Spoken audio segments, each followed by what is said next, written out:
বনি ইসরাইলের জমানায় যুবক মহান মালিকের ইবাদত টানা 500 বছর ইবাদত করলেন। আল্লাহ তাআলা ওই বান্দাকে প্রশ্ন করলেন, বান্দা তুমি কিসের মাধ্যমে তুমি জান্নাতে যেতে চাও? বান্দা আবার বলতেছেন, মালিক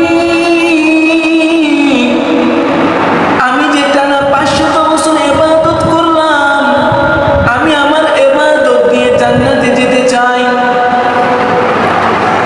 আল্লাহ বলেন, মুমিন কেউ আমার রহমতের রহমত ছাড়া জান্নাতে প্রবেশ করতে পারবে না। আলহামদুলিল্লাহিল্লাযী জাআলা আশ-শামসা ওয়াল-কমারা বিহুসবান ওয়ান-নাজমা ওয়াশ-শাজারু ইয়াসজুদান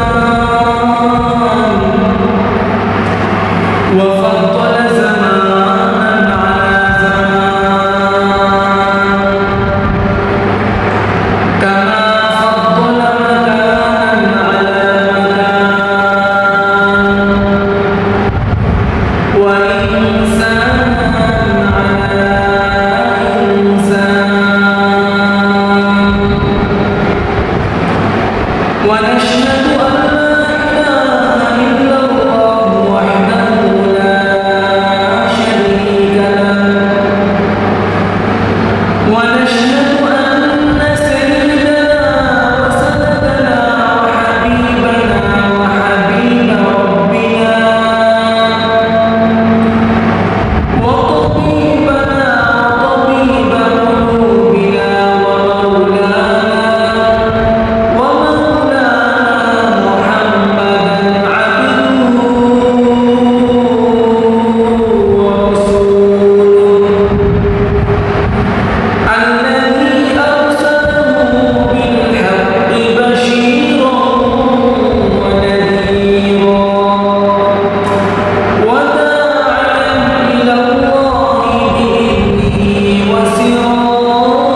وسراجا منيرا। दुनिया की सदाकत में तेरा नाम रहेगा, दुनिया की सदाकत में तेरा नाम रहेगा, सिद्दीक के तेरा नाम से इस्लाम रहेगा,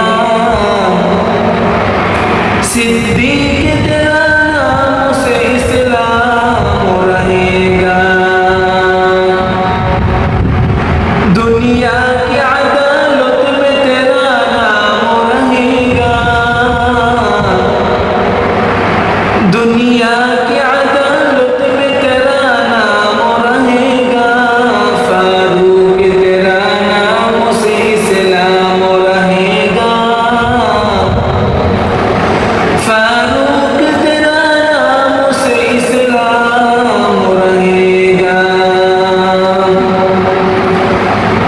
दुनिया की सखावत में तेरा नाम रहेगा, दुनिया की सखावत में तेरा नाम रहेगा, उस्मान तेरा नाम से इस्लाम रहेगा, उस्मान तेरा नाम से इस्लाम रहेगा। আলহামদুলিল্লাহ, আজকের এই জলসার সম্মানিত সভাপতি মুআজ্জাজ মুকাররম উলামায়ে কেরাম, জাতির মুকুট আইম্মায়ে মাসাজিদিন, দূর দূরান্ত থেকে আগত আল্লাহ পাকের আশিকিন জাকিরিন, মুহিব্বিন মুরব্বিয়ান আযম কলিজার টুকরা যুবক ভাই, স্নেহের ছোট ভাই, মায়ের আওয়াজ শ্রবণদাতা, আমার শ্রদ্ধেয় মা ও বোনেরা, মহান রব্বে কারীমের দরবারে লাখ কোটি গুণ শুকর এবং সুজুদ যে আল্লাহ তাআলা আমাকে আপনাকে জান্নাতের বাগান